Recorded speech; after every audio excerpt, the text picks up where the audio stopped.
यह कहानी है एक किसान की, जो कि बहुत मेहनती था। वह बड़ी मेहनत से खेतों में अनाज उगाता था और उसकी देखभाल करता था, पर अक्सर ही उसकी फसल खराब हो जाती थी। कभी सूखा पड़ जाता, कभी बाढ़ आ जाती, या कभी तेज धूप और कभी आंधी। कोई ना कोई वजह से उसकी फसल खराब हो ही जाती थी। एक दोनों किस पेड़ के नीचे बैठकर अपनी बर्बाद हुई फसल को देख रहा था, और तभी वह गुस्से में आसमान की तरफ देखकर भगवान से कहता है कि मालिक, आपको सब बहुत महान मानते हैं और सबसे ज्यादा ज्ञानी मानते हैं। कहते हैं कि आप सब जानते हैं, लेकिन मुझे ऐसा लगता है कि आपको कुछ भी नहीं पता। मुझे ये लगता है कि आपको तो ये भी नहीं पता होगा कि फसल कैसे होती है। अगर आप ये जानते होते तो हर समय जो बाढ़, आंधी और तूफान आते हैं, वह कभी नहीं आती। आप नहीं जानते कि कितना नुकसान उठाना पड़ता है हम किसानों को। अगर मेरे हाथ में शक्ति होती कि जैसा मैं चाहूँ वैसा मौसम हो जाए, तो फिर आप देखना मैं फसल को कितने अच्छे तरीके से उगाता हूँ। तभी उतने में ऊपर से एक आवाज़ आई, ले, मैं तुझे यह ताकत देता हूँ कि आज से तू जैसा चाहे वैसा मौसम करके अपने फसल को उड़ा सकता है और अपनी फसलों की हिफाजत कर सकता है। एक दो दिन गुजारने के बाद किसने फिर से अपने खेत में गेहूं की फसल उगाई। अब किसान के पास तो शक्ति थी, वह जैसा चाहे वैसा मौसम कर सकता था।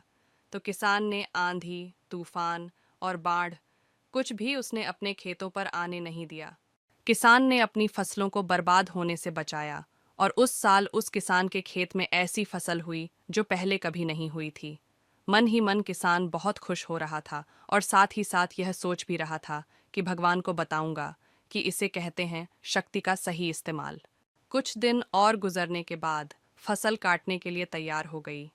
किसान बड़े उत्सुकता के साथ फसल को काटने लगा, पर जैसे ही उसकी नज़र गेहूं की बोलियां पर पड़ी, तो वह हैरान हो गया, क्योंकि उन वालियों में गेहूं के दाने ही नहीं थे। गेहूं के एक भी बाली के अंदर गेहूं का दाना ही नहीं था। सारी बालियां अंदर से खाली थीं। अब वह किस बड़ा परेशान हो गया और फिर से भगवान को पुकारने लगा। वह जोर जोर से चिल्लाकर यह कह रहा था, भगवान, शायद तूने मुझे कोई सज़ा दी है। तभी ऊपर से आवाज़ आई कि मैंने तुम्हें कोई सज़ा नहीं दिया है, बल्कि इसकी जिम्मेदार तो तुम खुद हो। तुमने अपने पौधों को संघर्ष करने का मौका ही नहीं दिया। ना तो तुमने उन्हें आंधियों से जूझने दिया, ना ही तेज बारिश से सहने दिया, और ना ही धूप में तपने दिया। एक भी चुनौती का सामना तुमने उन्हें नहीं करने दिया। इसीलिए सारे पौधे अंदर से खोखले रह गए। जब आंधी, तूफान, तेज बारिश और धूप पड़ती है, तभी यह पौधे संघर्ष करते हैं, और इसी संघर्ष से ताकत पैदा होती है, जिसमें पावर होता है, एनर्जी होती है, और इसी संघर्ष से गेहूं का दाना बनता है। तूने उन्हें बुरे वक्त से गुजरते ही नहीं दिया। जहां उनका बनावट होता, सारी बालियां इसीलिए खोखली रह गईं, क्योंकि तुमने अपने पौधों को संघर्ष कराया ही नहीं। सेम यही चीज़ दोस्तों हमारे साथ भी होती है। इस कहानी से हमें यह सीख मिलती है कि बुरा वक्त जो होता है, जिसे लोग संघर्ष कहते हैं, स्ट्रगल कहते हैं, यहीं से एक इंसान की तरक्की होती है।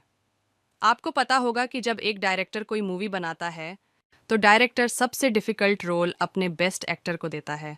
तो जब भी आपको ऐसा लगे कि आपकी ज़िंदगी में तकलीफ़ है, बहुत ज़्यादा प्रॉब्लम्स है और आपकी किस्मत ख़राब है, तब खुश हो जाइए, क्योंकि उस भगवान ने ये सारी प्रॉब्लम्स आपकी लाइफ में ही क्यों दिया है।